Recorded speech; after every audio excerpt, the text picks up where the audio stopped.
Welcome to Nasdaq Trade Talks. I'm Jill Malandrino, Global Markets Reporter at Nasdaq. Joining me is Mark Marex, Product Development Specialist with Nasdaq Index Research for a monthly review on featured and thematic Nasdaq Global Indexes. Mark, it's great to see you as always. Welcome back to Trade Talks. And let's take a look at your first chart, which represents key sectors, market caps, and regions. And Mark, January 2021 proved to be another interesting month. Yeah, great to be back, Jill. And, we track about 75 of these indexes across the NASDAQ index family.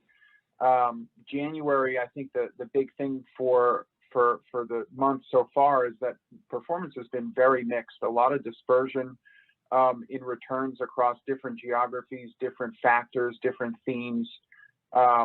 Started out strong, ended up pretty weak. And as you can see here on the first chart, really small cap, right? Small cap and emerging markets sticks out on the right-hand side as having kind of outperformance relative to large caps, relative to US and other developed markets. That's kind of continued, a trend that started late last year.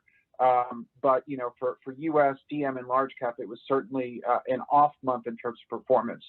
And then on the left-hand side, you can see that third index we have, the Dorsey Wright Technical Leaders, stocks that had been having really good, solid momentum, really experienced a pretty sharp reversal in January, especially towards the end of the month. And moving along to thematics, we're continuing to see outperformance in newer technologies.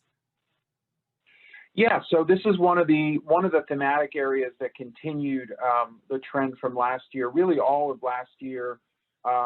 Clean energy, green energy, ESG related themes really outperformed. You could see the second index on this list, the Nasdaq Clean Edge Green Energy Index, ticker CELS, was up almost 14% for the month. That's almost double the second place index on this list, which is the Nasdaq CTA Artificial Intelligence. And then a related index to that, the AI and robotics version of that, was also up almost 7%.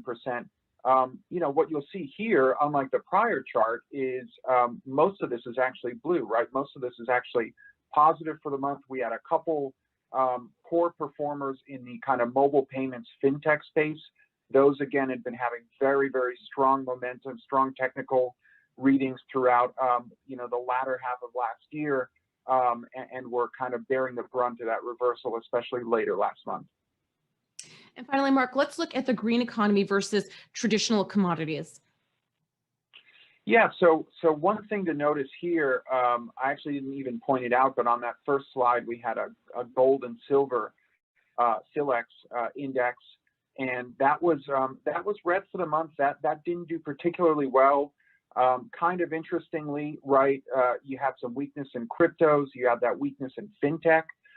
So kind of at least in the commodity section, weakness in the kind of monetary commodities, gold, silver fared a little bit better. But in terms of like industrial commodities, right, oil, gas, and copper, those all held up okay, pretty good, strong to start to the year for those. And then within just, green economy, it was really solar, I think, that was powering that rise. We also had a lot of companies in the sort of like electric batteries, rechargeables, lithium space do quite well. Water wasn't much of a mover. Wind, kind of unclear to me why that one diverged so much, but you can see the overall story, that last index, the OMX Green Economy, also had a pretty solid month. So very mixed bag for January. Hard to know what this portends for this month, with some trends continuing, some reversing last month. All right, Mark, appreciate the insight. Thanks for joining us on Trade Talks, and thanks for joining me. I'm Jill Malandrino, Global Markets Reporter at Nasdaq.